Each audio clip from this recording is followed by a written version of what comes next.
Hey folks, welcome back to Disturbed Lunatics from History. Today we're going to be taking a look at one of American history's most controversial religious leaders, Brigham Young, second president of the Mormon Church.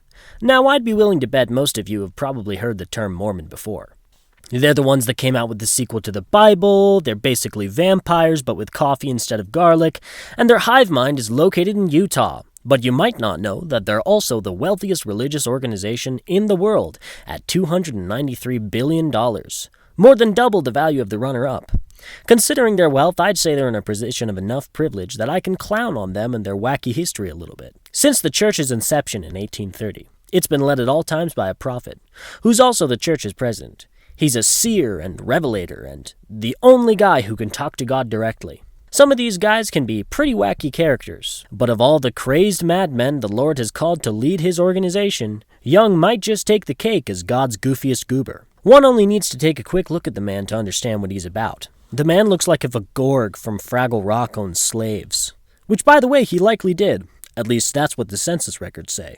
Sources differ, but he did legalize slavery in Utah, and say some pretty vile stuff about other races. Yeah, just so you know, this isn't exactly a good dude. That'll be a running theme of this video.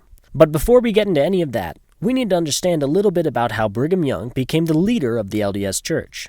In 1844, when Joseph Smith Jr., the founder of the Mormon Church, was murdered in jail, it created a bit of a power vacuum in the leadership of the budding organization.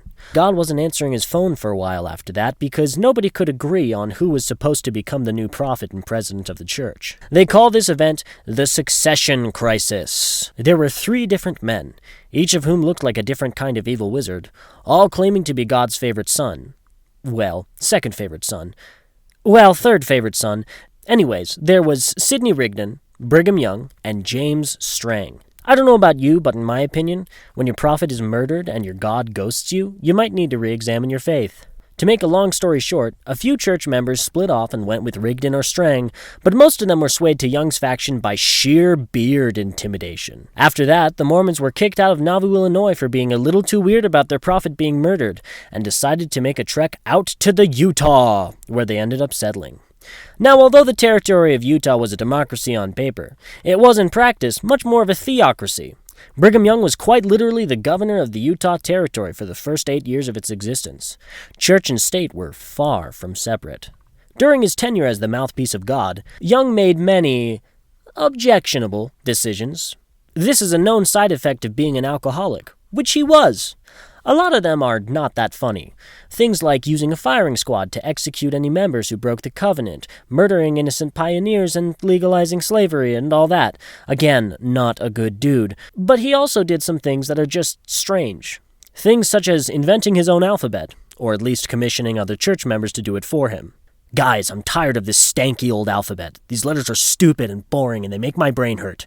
Give me a new one. Sir, we're trying to run an entire territory. Are you sure this is a good use of our time? Oh, I'm sorry. Did God secretly appoint you to be the prophet while my back was turned? No, sir. That's what I thought. I'm the prophet around here, and that means I decide what God decides he wants. Now make with the new letters. Papa needs a new alphabet. According to Wikipedia, the purpose of the new alphabet was to correct the corruptions and perversions of language which was originally pure, and to answer the demands of a constant intercommunication between several thousand languages. Clearly, Young's vision for the project never took off, since nobody's ever heard of the thing. Interestingly enough, some people posit that the true motives behind making the alphabet may have been to keep people outside of the Mormon Church from being able to read their secrets. Yikes. And even more disturbing, to keep Mormons from being able to read unapproved literature themselves. Double yikes! No red flags there. There's some evidence for both claims, but I'll leave it up to you to decide for yourself on the matter. Perhaps even stranger than Young's legacy as a prophet was his personal life. Now, I wasn't sure if I even wanted to mention this because basically anyone who knows anything about the guy is already aware, but what the heck. Like many Mormon pioneers, Brigham Young was an avid polygamist. Sources vary on how many, but at least 56 women have been confirmed as wives of his, several of whom were between the ages of 15 and 17.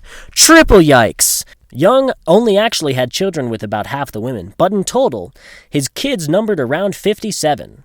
Talk about multiplying and replenishing the earth. Now, Mormons at the time believed a lot of things that we generously call Kinda silly, but Brigham Young took it to a whole new level, and not just in the sense that he was a violent sexist white supremacist. Brigham Young was one of several Mormons to promote the idea that the moon and sun were both inhabited. Young didn't come up with this. He wasn't nearly creative enough, but he was a vehement supporter of the idea. I guess I can sort of understand the 19th century logic behind this. Why else would God make other celestial bodies? But these celestial bodies weren't just inhabited by anyone. What otherworldly beings could dwell on these distant spheres? What unthinkable beasts could inhabit such lofty worlds? Quakers. Protestant Christians who belong to the Religious Society of Friends are living on the moon. Just hanging out up there. Dressed up like Quakers dress. Alright, but back to Brigham Young. Here's probably my favorite fact about the guy that I found out while doing research for this video. According to the BYU Religious Studies Center, Brigham Young apparently mixed consecrated oil with other materials for use as enemas to relieve constipation. Let me break that down for you. Brigham Young would take consecrated oil, basically Mormon holy water, mix it up with some other garbage, and shove it up his butt. And I'm not making this up. This is from the university that is named after this guy. He did this every day for years. Guy knew what he liked, I guess. Young died of intestinal issues possibly related to this habit at the age of 76, which, in my opinion, is far too late. Good riddance to bad rubbish. So yeah, that was Brigham Young. Not exactly my first pick to name a university after, much less as God's right-hand man. There's a lot more about this guy that I didn't even go into, like his son who did drag, or his bodyguard whose hair Young demanded never be cut. If this video does well, I might make a part 2. But for now, that'll be it. Like and subscribe if you enjoyed, it goes a long way. Anyways, I'll be hunkering down in my food storage bunker awaiting the second coming. See you in the millennium.